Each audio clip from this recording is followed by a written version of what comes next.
Hey everyone, welcome to the Vinyl Brotherhood, where we like to kick back, take it easy, and just chat about music, whether it be the latest and greatest new releases or old favorites from years gone by.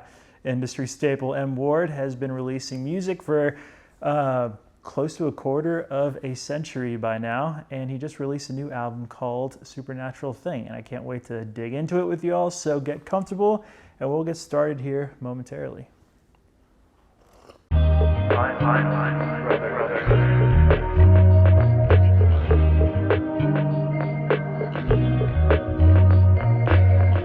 Welcome all, and thank you for joining us for yet another review here at the Vinyl Brotherhood.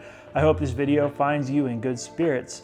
Today's selection is the brand new full-length studio album from M. Ward titled Supernatural Thing.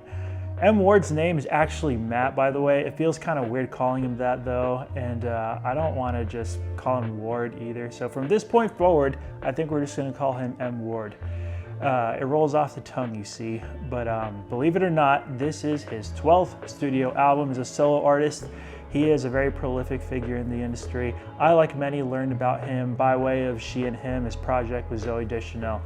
And since then, I have come to admire his unique blend of folk, blues, and Americana. His trademark style sounds fresh and innovative, and yet primitive and very analog, a little off the beaten path, and yet wholly accessible.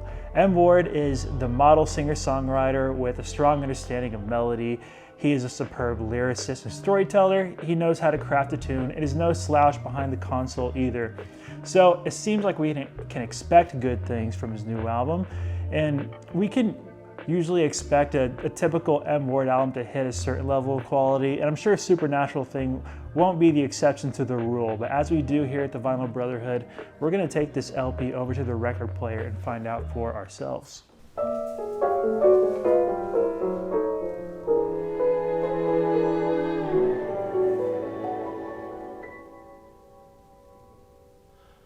This one goes straight to my head.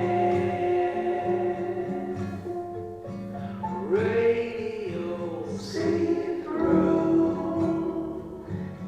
It's true. All right, so first things first, we're going to take a look at the album art.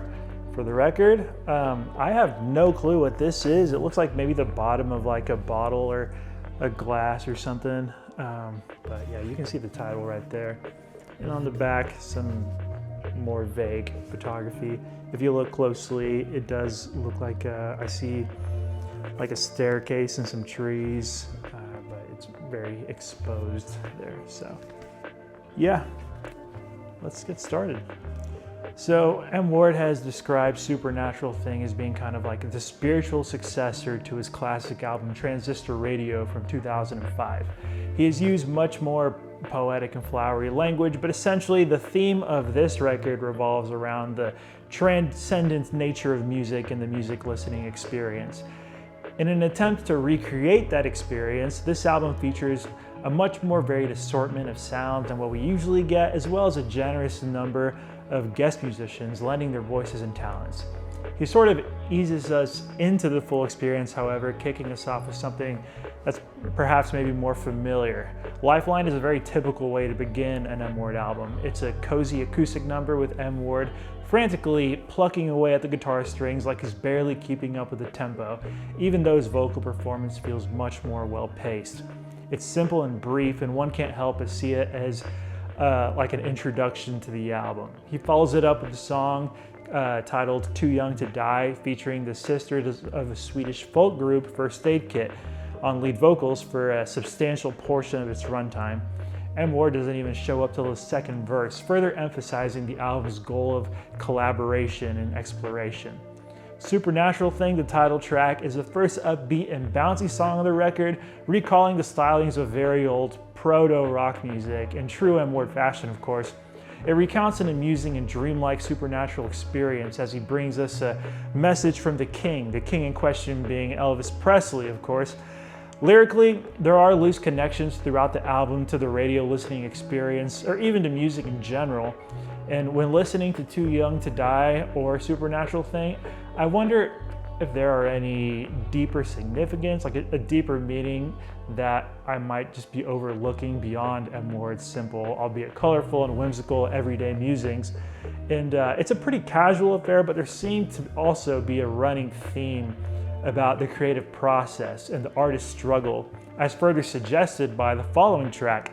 New Kerrang! Came as something of a surprise to me, and I don't remember his work being this lively and eclectic in a long time. M. Ward and Dr. Dog Scott McMicken, they sing alongside each other in this fun commentary on being creatively bored or frustrated, a struggle that every artist can relate to. I like the vibrant palette of sounds and textures that he works with on this track, and there are some nice exchanges and interactions between the pianos and guitars, both capturing an exuberance that has become increasingly uncommon from M. Ward's solo material. Dedication Hour is a nice little duet with Neko Case that leans into the vintage radio sound, very true to the theme of the record. It's a beautiful, gentle, and even slightly unsettling, kind of in the exact way that the video game BioShock is. You know, when you hear that artifact of a very distant era in the next room in the middle of the night, and it feels kind of spooky before it gradually becomes nostalgic. Check out Nemo's Dreamscapes on YouTube for a great example of this, or just listen to some older M. Ward albums. He replicates this phenomenon quite frequently, especially in his older work. But Dedication Hour is a wonderful song with a composition that manages to feel personal, regardless of the production embellishments and the thematic limitations. It's followed up perfectly by an exquisite rendition of the last song on the last album by the late David Bowie. No lyrics, just a heartrending saxophone interpretation played over a lush, exotica-tinged backdrop. It serves as a nice interlude right in the middle of the album, even if its inclusion seems kind of random. M. Ward is rejoined by First Aid Kit for Engine 5. The delayed guitar and the pulsating synthesizer create a dramatic atmosphere to suit M. Ward's story about rescuing the poor victim of a traffic accident. It's an engaging and melodically rich number, more so than its follow-up, Mr. Dixon, which more than anything sounds like M. Ward jumping at the opportunity for sonic experimentation. He's just trying out everything here, including but not limited to frog croaking noises as a percussive element. The next song, titled For Good, allows us to come home from the adventure back to business as usual M. Ward. A simple, bittersweet love song this is. The highlight here is the ethereal harmony stack bleeding like watercolors in the background, certainly an M. Ward trademark. The album closes out with a soft cover of the legendary Daniel Johnston's 1982 song, The Story of an Artist. He actually covered the song before for a Daniel Johnston tribute compilation back in 2004. And like the now 20-year-old version, it's a pretty straightforward reading of Johnston's original heartfelt classic. But M. Ward has a way of conveying emotion through his guitar performance, and along with the gentle chamber piano, the album comes to an emotional and stirring end. Now, I'm sort of two minds about the amount of M. Ward on this record, or rather the lack thereof. In an attempt to capture the eclectic radio listening experience, he lends a lot of real estate on this record to different voices, and they all make fine additions, but at the end of the day, there's still less M. Ward than I had initially signed up for. I understand that that was the intention of the record, but at 35 minutes, I couldn't help but feel a bit dissatisfied. I could have done another 10 to 15 minutes, honestly, even if you wanted to throw in more guests. Supernatural Thing is a short album, and it absolutely feels like it. The songs are generally on the leaner side of average length, and considering that the amount that a third of the album is made up of covers and an instrumental, it doesn't always feel like the most substantial listen. It's not unusual for M. Ward to throw in guest or cover songs or instrumentals whatsoever, but this album picks up such great momentum that by the end of it, I was left wanting a little more. And I haven't decided if that's a good thing or a bad thing, but at least he's got 20 plus years worth of material to scratch that itch. Either way, the album made an impression on me, and I had a big smile on my face afterwards. It's light and easy listening for the most part, but as pleasant as the songs are, I was just as intrigued by the production end of things. So M. Ward couldn't produce a bad album if he tried. Everything on this record has plenty of dimension and has the warmth of a cozy blanket. The last I heard from M. Ward was the Brian Wilson cover record he made with She and Him last year, and I'm honestly surprised at how much more attention to detail and fine-tuning he's given to Supernatural Thing, especially considering how out of the box he gets on this one. The man doesn't really reinvent wheels for a living, but he is clearly a master of his craft, and he's been doing this for a long time now. His trademark sound is so reliably fantastic. It has become like comfort food to me, but I admire his willingness to break out of those limitations this time around on Supernatural Thing. And I would consider this another W for M. Ward. And to be honest, it's probably the most interesting thing he's put his name to in a good while, so consider that my recommendation. Let's head back so I can leave you all with some final thoughts.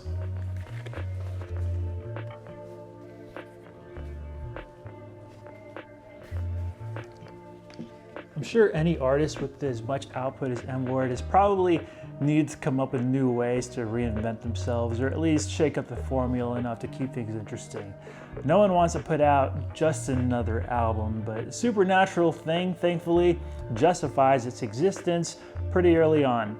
It doesn't strike me as consequential or impactful as his earlier work, but it is the breath of new life that I think his work has been needing for a bit. So after releasing a string of 7.5s for the last decade, I am delighted to score the new M. Ward album an 8 out of 10 today.